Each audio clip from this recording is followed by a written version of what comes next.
மைக்லீஸ் music therapy channel. இன்றைய பதிவில் social psychology அந்த பெரிய தலைப்பில் நிறைய விஷயங்கள் இருக்குது. அதாவது சோஷியல் இன்டராக்ஷன்ஸ் எல்லாமே home friend, family members, class ரூமில் இருக்கிற டீச்சர்ஸ், கிளாஸ்மேட்ஸ், ஃப்ரெண்ட்ஸ், அங்கே பழகிற விதம், அப்புறம் ஆஃபீஸில் இருக்கிற ஃப்ரெண்ட்ஸ், அது மாதிரி நிறைய விஷயத்தில் எல்லாமே சோஷியல் ஆஸ்பெக்ட்ஸ் அப்படின்ற அந்த கான்டெக்ஸ்டில் தான் நம்ம பார்த்து பழகி விஷயங்களை தெரிஞ்சுக்கணும். அது அடிப்படையில் தான் நம்மளோட பிஹேவியர், நம்மளோட பழக்க நடத்தைகளை சீர்படுத்தி கொள்ள வேண்டும், மேம்படுத்தி கொள்ள வேண்டும். நம்ம நடந்துக்கிறது எல்லாமே சரிதான் அப்படின்னு நினைக்கிறத காட்டிலும் எப்படி சரியாக நடந்துக்கணும் அப்படின்றத யோசித்து தெரிஞ்சுக்கிறது தான் சிறப்பான ஒரு இமேஜை நம்மளுக்கு கிடைக்கும்.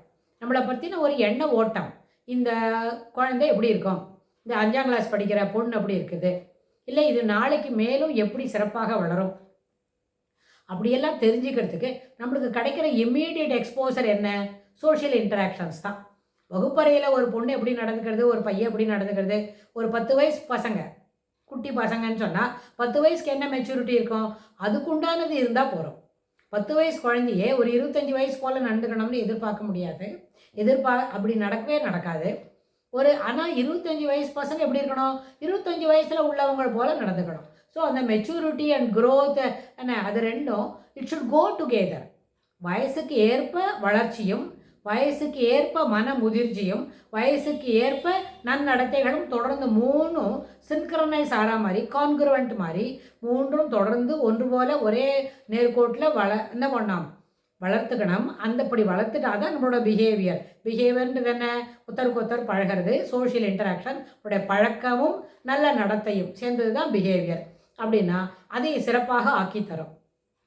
அதனால் சோஷியல் இன்டராக்ஷன்ஸில் நிறைய நேரத்தில் இதில் நிறைய இருக்குது. நெகட்டிவ் பிஹேவியர்ஸ் பற்றி பேசுகிறோம், எமோஷன்ஸ்னு வரும், நம்மளோட உணர்ச்சிகளை எப்படி வெளியில் காட்டிக்கணும், எப்படி அதில் வெளியில் காட்டிக்கக்கூடாது, எது வெளியில் காட்டினா ஏற்புடையது, எந்த நேரத்தில் எது போல் இருக்கணும், இதில் எதையும் மாற்றி சொல்லக்கூடாது அப்படின்றது அதெல்லாம் கூட இருக்குது. அதெல்லாமே சோஷியல் எட்டிகசி இருக்குது இல்லையா, எஃபமிசம்னு ஒன்று இருக்குது. எப்படி பேசுறது அப்படின்னு, எவ்வளோ பொலைட்டாக நம்ம பேசுறதுன்னு தெரிஞ்சுக்கணும். அப்புறம் எந்த இடத்துல எங்கே அது மாதிரி கரெக்டாக சொல்லணும்னு இருக்குது. தமிழ்லாம் சொல்லும்போது தமிழ் இலக்கணத்தில் ஒரு வார்த்தை சொல்லி தருவாங்க. அதாவது எங்கே போகிறோமோ அது அது எல்லாருக்கும் சரியான இடத்துல சொல்லக்கூடாது, பெரியவங்களுக்கு மத்தியில் சில சின்ன சின்ன விஷயங்களெல்லாம் பகிர்ந்து கொள்ள வேண்டாம் அப்படின்னு சொன்னால் அப்போ என்ன செய்யணும், அதற்கு பொதுவான ஒரு விஷயத்தை, ஒரு வார்த்தையை சொல்லிட்டு நம்ம அந்த இடத்துலேருந்து we can take excuse and take the permission to move away from that just for a time being அப்படின்னு சொல்லிட்டு போகலாம்.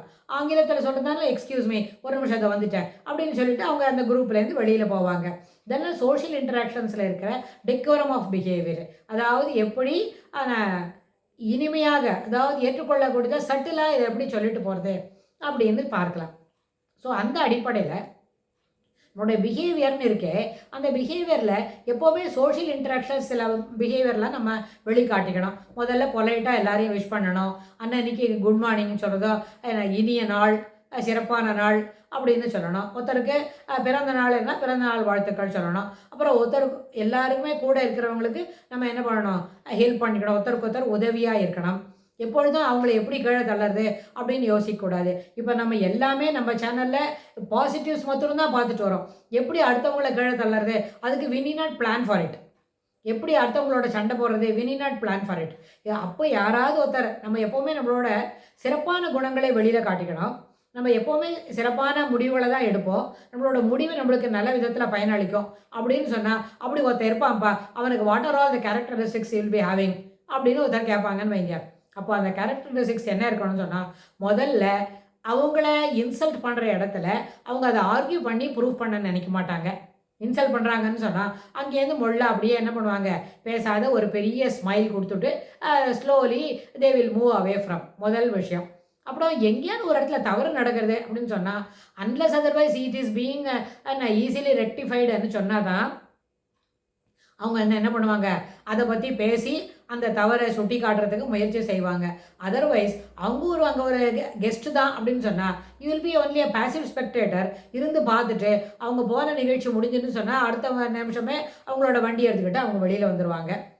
ஏன்னு கேட்டால், நிறைய இடத்துல நம்ம அன்பு செலுத்தலாம். அன்பு செலுத்துறதுக்கு என்ன காசா பணமா? இன்னும் ஒன்றுமே இல்லை. Even if it requires money, we can spend the money and be with them, we love them அப்படின்னு இருக்கலாம். ஆனால் எல்லாமே ரெசிப்ரோகேட் ஆகணும். எல்லாமே ரெசிப்ரோகேட் ஆகணும். தாய் தந்தையை தவிர பாக்கி யாருடைய நம்ம மரியாதையாக இருந்தாலும் அந்த மரியாதை நம்மளுக்கு கிடைக்கணும். ஒருத்தர்கிட்ட நம்ம அன்பாக இருக்கோம்னு சொன்னால் அன்புக்கு பிரதி எதிர்பார்க்கல. நிச்சயமாக அன்புக்கும் உண்டோ அடைக்கும் தாழ் அப்படின்னு தான் கேட்டார் வள்ளுவர். அன்புன்னு சொன்னால் அது என்ன பண்ணோம்? அது கட்டுப்பாடு இல்லாமல் சிறப்பாக காட்ட வேண்டும். அது நம்மளை பொறுத்தன வரைக்கும். அது எதுவுமே வியாபாரம் இல்லை. அன்பை காட்டுறது எங்கேயுமே எங்கேக்குமே இன்றைக்கி மட்டும் இல்லை, நாட் ஓன்லி இந்த social gatherings, one to one get together, அது மாதிரி எந்த கான்டெக்ட்லேயும் அது அன்பு என்பது வியாபாரமோ அதை திருப்பி எதிர்பார்க்குறதோ சரியில்லை. அது வந்து யார் அன்பு செலுத்துகிறாங்களோ அவங்களுக்கு சொல்லக்கூடிய ஸ்டேட்மெண்ட்டு. ஆனால் வாங்கிக்கிறாங்களே ஒருத்தர், அவங்களுக்கு என்ன இருக்கணும்? அது கிடைக்கிறதெல்லாம் வாங்கி பைக்குள்ளே போட்டுக்கிறதுக்கு இஸ் இட் எ பிஸ்னஸ்?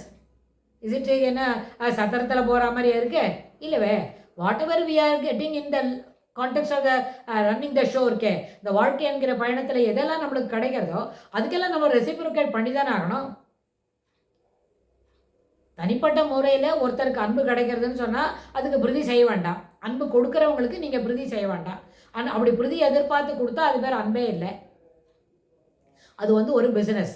இப்போ ஒருத்தருக்கு ஏதோ ஒருத்தருக்கு 2 என்ன ட்ரெஸ் வாங்கி தரோம், இல்லாட்டி போனால் வேறு இன்னும் அவங்களோட ஃபேவரபுளாக என்ன தேவையோ அதை வாங்கி தரோம்னு சொன்னால், not because we are expecting something more than that from them at a later point of the life. அப்படின்னா ஒரு நாள் ஐசா நெய் என்ன அப்படி ஒரு நாளும் அது போல் கிடையாது, எதிர்பார்க்கறதே கிடையாது. ரொம்ப சரியாயிடுச்சு. ஆனால் அப்படி அவங்க வாங்கிட்டாங்கல்ல, வாங்கி கொடுத்துருக்கோம், அதை வாங்கிட்டவங்களுக்கு என்ன பிரதி? அட்லீஸ்ட் மரியாதையாகவே நடந்துக்கணும். அன்பா மறுபடியும் என்ன பண்ணணும்? If not in cash you can give that. ஒரு அன்பாலையும் பரிவாலையும் அதை காட்டி தரணும். இது எல்லாமே இருக்குது. எல்லாமே டேக் இட் ஃபார் கிராண்டட்னு எடுத்துட்டா அப்போ என்ன ஆகும்னா வாங்கிக்கிறவங்களுக்கு ஒரு பொறுப்பு இல்லாத போயிடும். தே ஷெட் த ரெஸ்பான்சிபிலிட்டி. அப்படி இருக்கக்கூடாது. தாய் தகப்பன் நமக்கு அம்மா அப்பாவும் சேர்ந்து என்ன பண்ணுறாங்க?